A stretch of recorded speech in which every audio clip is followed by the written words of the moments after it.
Hello and welcome to the Insight Report, your go-to channel for smart analysis on African politics, security, and development. I'm Eagle Light, and if you're new here, hit that subscribe button and turn on notifications so you never miss a moment that matters. Disclaimer: this video is for informational and educational purposes only. All opinions expressed are those of the host and not official government statements. Viewer discretion is advised. Imagine building a massive wall spanning over 4,000 kilometers to protect Nigeria from armed groups, smugglers, and insecurity. Sounds bold? Or does it sound like desperation? Nigeria's defense chief just proposed it. But will it work, or will it backfire? General Musa's call reflects a growing frustration within Nigeria's security architecture. After over a decade and a half of battling insurgency in the northeast with limited success, it's understandable why drastic measures are being considered. Fencing, in theory, provides a physical barrier to illegal crossings, especially by armed groups and smugglers. However, the complexity of Nigeria's terrain, ethnic ties across borders, and the cost implications make this an incredibly difficult endeavor. Guys, let's look at the merits of this proposal. 1.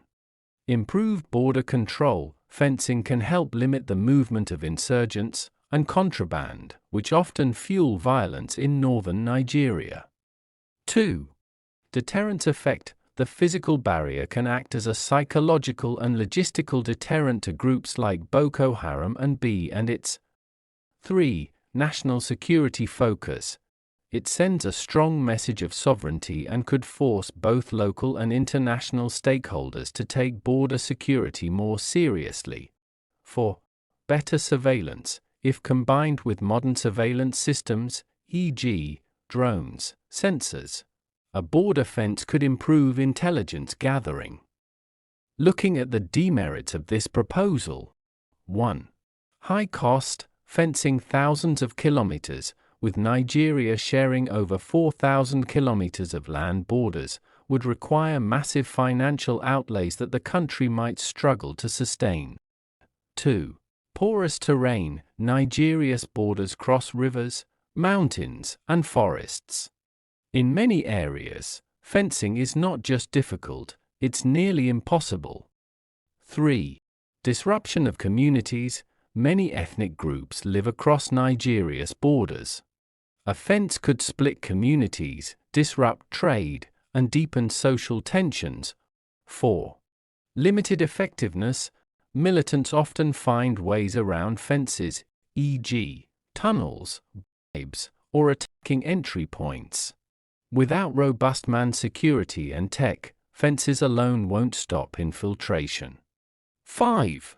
Diplomatic strain. Neighboring countries might view a fence as a hostile gesture, undermining regional cooperation needed to fight insurgents collectively. Why some prominent northerners might oppose it. 1. Cross-border kinship ties.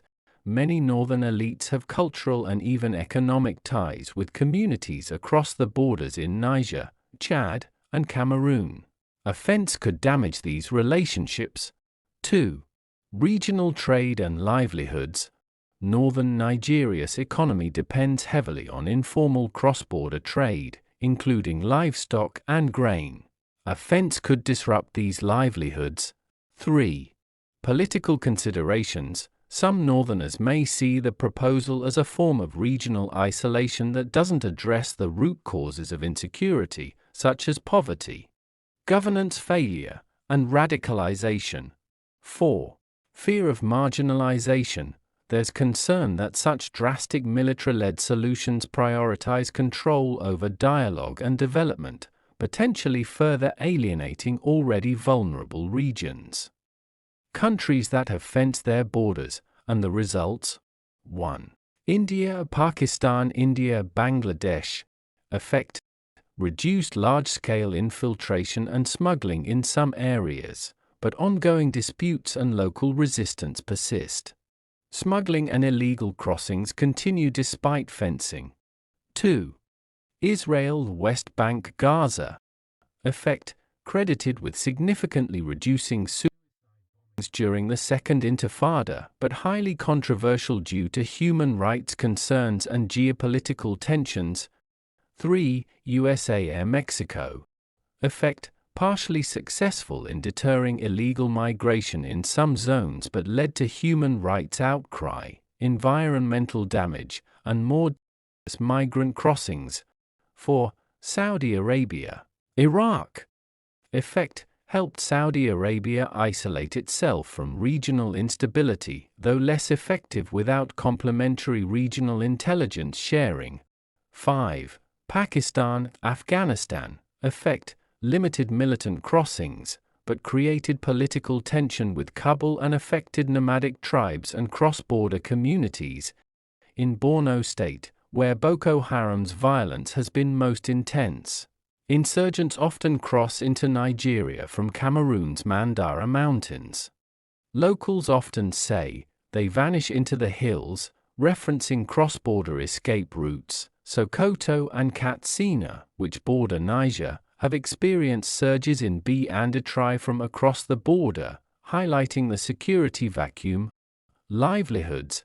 Many northern traders have family and business ties in Maradi, Niger, or Garoua, Cameroon. For them, a fence is not just a security issue, it's a livelihood threat. Conclusion: General Musa's proposal is understandable but problematic. While border fencing may offer short-term gains, the long-term solution lies in a more nuanced approach: regional cooperation, intelligence sharing, local development, and addressing root causes of radicalization. Fencing should only be considered as part of a larger, multi-layered security strategy, not as a silver bullet.